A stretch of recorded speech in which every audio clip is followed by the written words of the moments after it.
ಗಜೇಂದ್ರಗಡದ ಕೆಳಗಲಪೇಟೆ ದುರ್ಗಾದೇವಿ ಜಾತ್ರೆಯು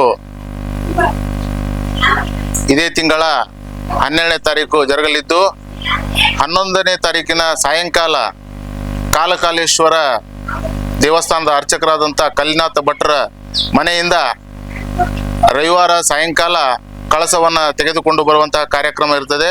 ಆ ಕಾರ್ಯಕ್ರಮದಲ್ಲಿ ನೂರಾರು ಮುತ್ತೈದೆಯರು ಪೂರ್ಣ ಕುಂಭದೊಂದಿಗೆ ಆ ಒಂದು ಕಾರ್ಯಕ್ರಮವನ್ನು ನೆರವೇರಿಸಿಕೊಳ್ಳಲಿದ್ದಾರೆ. ಮರುದಿನ 12ನೇ ತಾರೀಕು ಸೋಮವಾರ ಸಾಯಂಕಾಲ ದೇವಿಯ ಜಾತ್ರಾ ಮಹೋತ್ಸವ ಜರುಗಲಿದ್ದು 7ನೇ ವರ್ಷದ ನೂತನ ರಥೋತ್ಸವ ಜರುಗಲಿದೆ. ಅದೇ ದಿನ 12ನೇ ತಾರೀಕು ರಾತ್ರಿ 10:30ಕ್ಕೆ ಕೌಟುಂಬಿಕ ನಾಟಕ ಹೂವಾಗಿ ಬಂದಳು ಹಾವಾಗಿ ನಿಂತಳು ಎಂಬ ಒಂದು ಸಾಮಾಜಿಕ ಒಂದು ನಾಟಕವನ್ನು ನಾವು ಇಲ್ಲಿ ಪ್ರದರ್ಶನ ಮಾಡಲಿದ್ದೇವೆ. ಈ ಒಂದು ಕಾರ್ಯಕ್ರಮದಲ್ಲಿ, ಈ ಒಂದು ಜಾತ್ರಾ ಮಹೋತ್ಸವದಲ್ಲಿ ಎಲ್ಲ ಭಕ್ತಾದಿಗಳು, ಸಾರ್ವಜನಿಕರು, ಗಜೇಂದ್ರಗಡದ ಎಲ್ಲ ಸಮಸ್ತ ಜನತೆ ಪಾಲ್ಗೊಂಡು ಈ ಒಂದು ಜಾತ್ರಾ ಮಹೋತ್ಸವವನ್ನು ಯಶಸ್ವಿಗೊಳಿಸಲು ನಾವು ಕೇಳಿಕೊಳ್ಳುತ್ತಿದ್ದೇವೆ. ಈ ಒಂದು ದುರ್ಗಾದೇವಿ ಜಾತ್ರಾ ಜಾತ್ರೆ ಸರ್, ಈಗ ಸರ್ವೇ ಸಾಮಾನ್ಯ ನೂರಾರು ವರ್ಷಗಳ ಇತಿಹಾಸ ಇರುವಂತ ಈ ಜಾತ್ರೆ ಇಲ್ಲಿ ಎಲ್ಲ ಧರ್ಮದವರು ಪಾಲ್ಗೊಳ್ತಾರ. ಇಲ್ಲಿ ಯಾವ ಧರ್ಮದ ಭೇದ ಭಾವ ಇಲ್ಲ. ಹಿಂದೂ, ಮುಸ್ಲಿಂ, ಕ್ರೈಸ್ತ ಎಲ್ಲ ಜನಾಂಗದವರು ಇಲ್ಲಿ ಪಾಲ್ಗೊಳ್ತಾರ. ವಿಶೇಷವಾಗಿ ಟಕ್ಕೇದ ದರ್ಗಾದಿಂದ ಒಂದು ಹಾರವನ್ನ ಅವು ತರುವಂತಹ ಪದ್ಧತಿಯನ್ನ ನಾವು ಅದನ್ನ ರೂಢಿಸಿಕೊಂಡು ಬಂದಿದ್ದೇವೆ.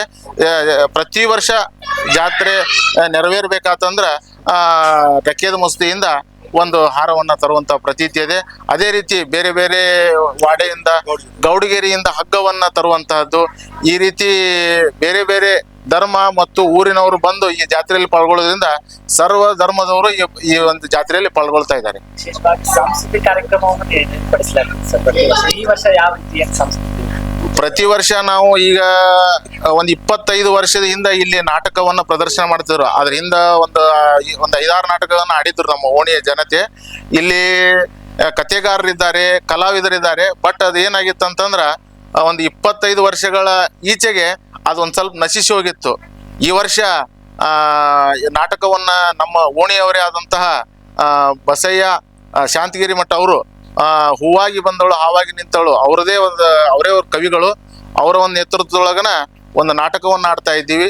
ಈ ಮುಂದೆ ಕಲಾವಿದರು ಮತ್ತೆ ಕಲಾವಿದರಿಗೆ ಬೆಲೆ ಕೊಡಬೇಕು, ಕಲಾವಿದರನ್ನ ಬೆಳೆಸಬೇಕು, ಕಲೆಗೆ ಬೆಲೆ ಬರಬೇಕು ಅಂತಂದು ನಾವು ನಮ್ಮ ಈ ಜಾತ್ರೆಯೊಳಗ ಈ ನಾಟಕವನ್ನು ಪ್ರದರ್ಶನ ಮಾಡ್ತಾ ಇದ್ದೀವಿ.